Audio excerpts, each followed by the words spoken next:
The 2024 Formula One season has seen McLaren emerge as a genuine contender at the front of the grid. With a car that's arguably the strongest overall package in the field, McLaren has consistently been in the mix for victories. Despite this, their strike rate has been less than stellar, with only one win to their name, Lando Norris's triumph at the Miami Grand Prix, aided by a timely safety car and Max Verstappen's damage. But with the RB20's narrow operating window, McLaren often finds itself in a position to capitalize. So why haven't they converted more opportunities into victories? At the Emilia Romagna Grand Prix, Lando Norris chased Max Verstappen down to the wire, reducing a 7.4-second gap to just 0.75 seconds by the checkered flag. Despite a better initial launch, Norris lost out in the second phase of the start, placing him behind Verstappen. As Verstappen struggled with tyre degradation, Norris found himself in a stronger position but couldn't quite make the pass. A different qualifying outcome might have changed the race, with Oscar Piastri initially out-qualifying Norris but dropping due to a grid penalty. McLaren could have won, but it wasn't a race they threw away, more a case of, what if? Verdict: winnable, but not squandered. In Monaco, where track position is everything, McLaren found themselves in a four-way battle for the lead, with Oscar Piastri finishing second behind Charles Leclerc. The race's early red flag eliminated strategic opportunities, but the real what if lies in qualifying. Piastri's ideal lap, combining his best sectors, was actually faster than Leclerc's pole time. Had Piastri or Norris secured pole, the race might have unfolded very differently. Verdict: qualifying perfection required. In Canada, an ultra-tight qualifying session saw Lando Norris start third, just 21 thousandths off pole. A strong first stint allowed him to take the lead, but a poorly timed safety car cost him dearly. The safety car was deployed just after Norris passed the pit entry, leaving him unable to pit and losing track position to Verstappen and Russell.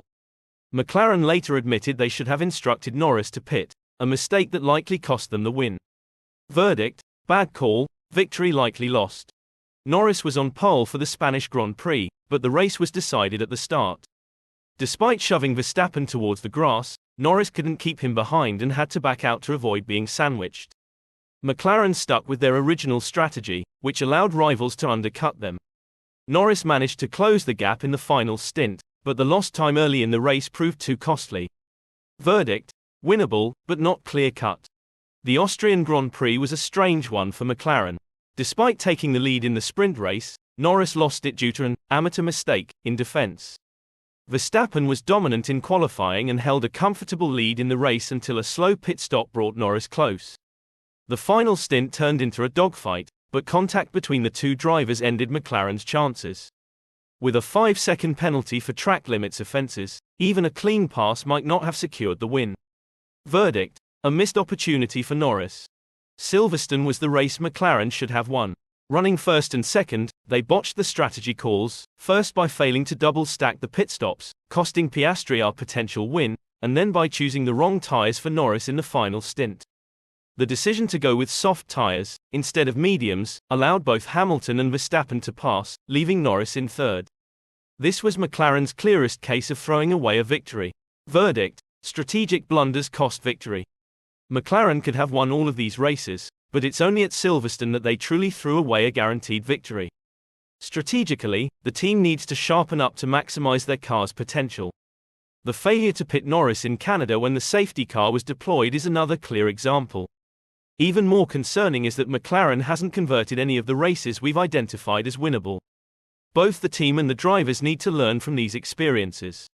As the second half of the season is coming, McLaren must iron out these operational kinks if they hope to challenge for the Constructors' Championship and compete with the likes of Red Bull, Mercedes, and Ferrari in the future. McLaren boss Andrea Stella says the team will not allow annoyance at its repeated victory near misses to build and destroy its emergence as a force in Formula One. The Woking-based team was left rueing another win that slipped through its fingers at the British Grand Prix as a series of strategy mistakes opened the door for Mercedes to triumph with Lewis Hamilton.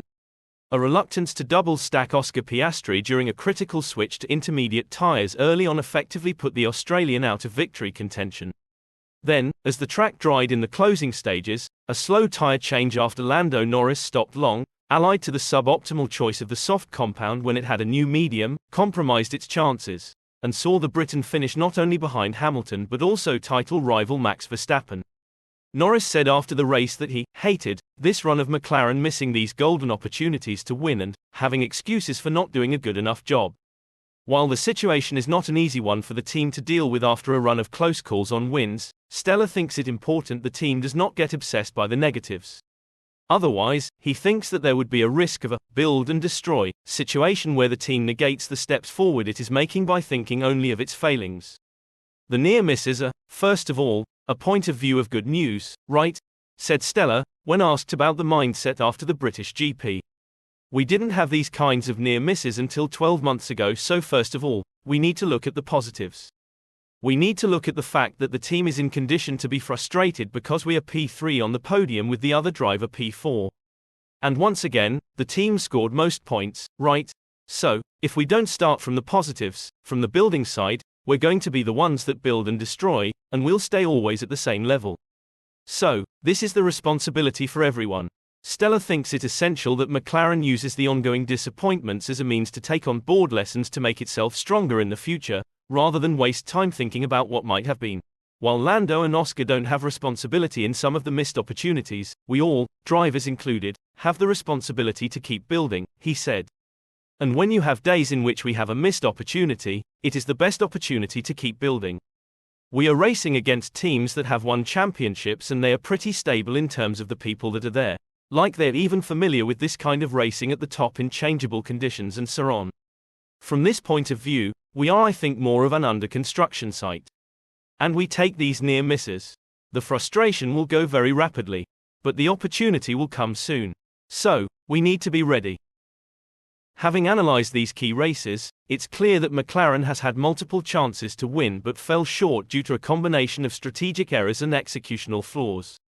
Of the 6 races reviewed, only at Silverstone can it be said with certainty that McLaren threw away a guaranteed victory. Other races such as Imola, Monaco, Canada, Spain, and Austria were within the grasp but not entirely squandered.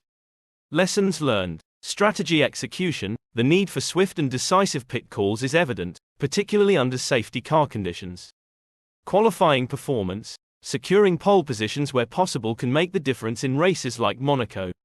Driver decisions. Better defensive and offensive driving strategies could clinch critical points, as seen with Norris in Austria.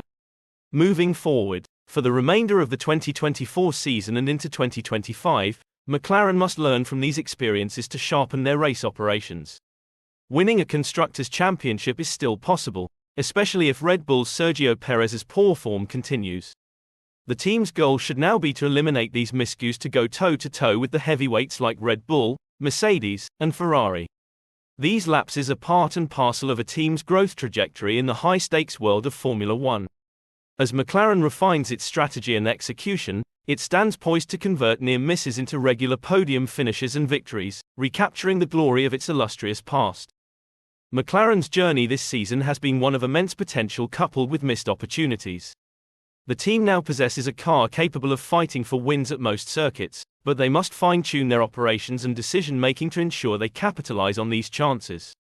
As the second half of the season looms, McLaren has the perfect opportunity to learn from their mistakes, much like Red Bull did in 2009 and 2010. If they can do this, McLaren will be well positioned to battle toe-to-toe with the top teams in 2025.